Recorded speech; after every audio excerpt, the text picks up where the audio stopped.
في واحد هيجي يقول لي طب البيوت يعني بيبقى استهلاكها ضعيف في وقت الظهر، هيبقى الدولة هتعمل ايه بالفائض ده؟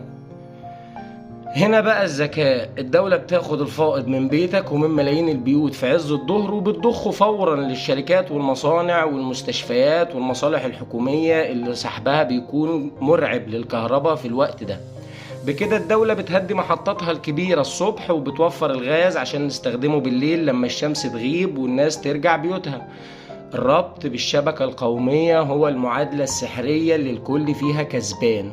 المواطن بيقفل فاتورته صفر وبيحمي جيبه، والدولة بتوفر لها محطات توليد جاهزة ومتوزعة في كل مكان وبتوفر مليارات الدولارات. عشان كده بنرجع ونقول يا جماعة حلوا لنا إجراءات الربط وسهلوها والدنيا كلها هتنجح. فكرة إن الدولة أصلا بتشيل عنك عبء البطارية اللي هي بتاخد الفائض منك الصبح وتوجهه للمصانع والمستشفيات وبتديك كهرباء بالليل من خلال محطاتها العملاقة، بدل ما تدفع مبالغ كبيرة في بطاريات تخزن لك الكهرباء وملهاش لازمة وغالية.